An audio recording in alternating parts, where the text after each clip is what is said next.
You ever have a dream that's just going crazy and it grows and it grows and it grows little by little, and then one day it all of a sudden out of nowhere it hits you, boom, just like that? Well, today is one of those days. Right now I'm taking a class for my business analytics degree and reading this book called Predictive Analytics by a person. I'll tell you later. I'll link it. I'll link it down below. Anyway, the title of the book is Predictive Analytics: The Power to Predict Who Will Click, Lie, Buy, or Die. Who will click, buy, lie, or die? Man, I didn't get any of that right, did I? It's my first time. Bear with me. So, I was on the edge of my seat reading about the Netflix 2008 competition for $1 million to improve Netflix recommendations by 10%. I had no idea this was going on. I was alive. I was a grown up doing things, but somehow I missed out on this super fun competition.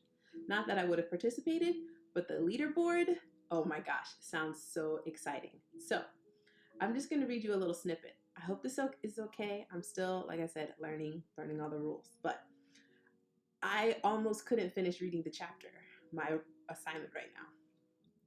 So I'm just gonna take a second to go through it for you.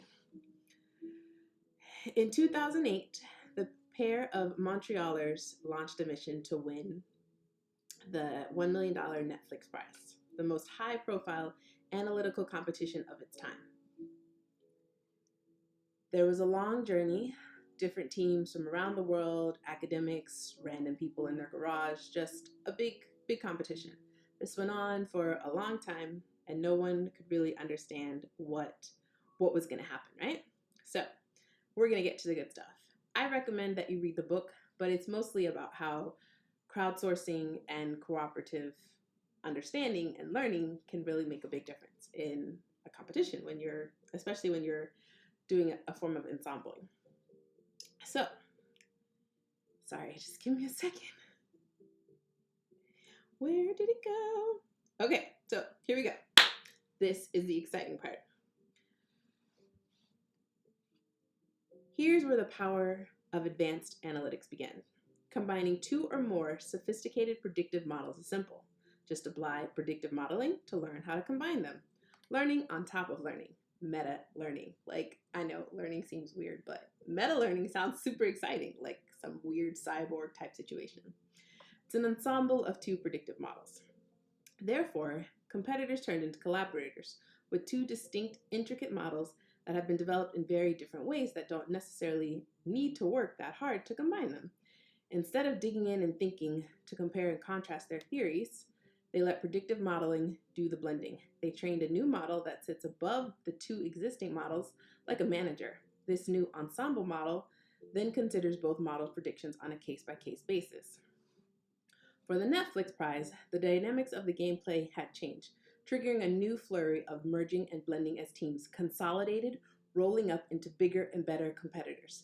It was like the mergers and acquisitions taking place among companies in a nascent, quickly developing industry. This merging and blending outplayed the ingenuity of our heroic lay team, Pragmatic Theory. The team's success had gained the attention of its adversaries, and an invitation was extended by the Uber team, Belcore and Big Chaos, to join and form an Uber team. And so Belcore's Pragmatic Chaos came to be. The team made the grade. On June 26, 2009, almost a year after the competition started, they broke through the 10% barrier and qualified them for the $1 million Netflix prize. But just wait, there's more. Per the contest rules, the accomplishment triggered a 30-day countdown, during which all teams could contribute to submit entries. An arch nemesis had emerged like something straight out of a comic book. The ensemble. This rival gave Belcore Pragmatic Chaos a serious run for the money by rolling together teams like mad. By the end, it was an amalgam of over 20 teams, one which openly absorbed any and all teams that wished to join. By uploading its predictions, a joining team will be rewarded with a proportion to the resulting improvement, the bump it contributed to the growing ensemble. A number of teams allowed themselves to be swallowed by this fish that ate the fish, that got eaten by the fish. After all, if you can't beat them, you might as well join them.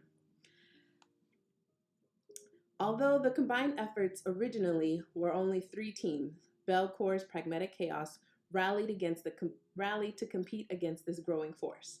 The 30 days counted down. Can you imagine the pressure of you've worked so hard for something, you finally cross the threshold of 10%, and then all of your competition is like, oh, no, you can't win, we will come for you and we will take you away. So, like I said, it's so exciting I could barely read. Okay, sorry, we're gonna go to the next part. So, neck and neck, the two Uber teams madly submitted new entries, tweaking, retweaking, and submitting again, even into the final hours and minutes of this multiple year contest. Crowdsourcing competitions cultivate a heated push for scientific innovation, engineering focused, and drive, sometimes compared to that attained during wartime. Time ran out. The countdown was over and the dust was settling. The contest administrators at Netflix went silent for a few weeks. I can't even imagine that stress. You're like fighting, exciting, like this is like all you think about all day, all the people around you, like this is what they're thinking about all day. You guys, eventually, you decide, all right, let's do it. So, after Netflix finally verified, with another set of data, the final portion happened. Belcour Pragmatic Chaos won by a nose. Now, a nose. I'm going to just read the chart real quick. It lists 7 teams. Top team, Belcour's Pragmatic Chaos, 10.6% improvement, was submitted 2009, July 26 at 18:18, which for you I don't know what that time is called, universal time, is 6 o'clock and 18 minutes. I can't even say it.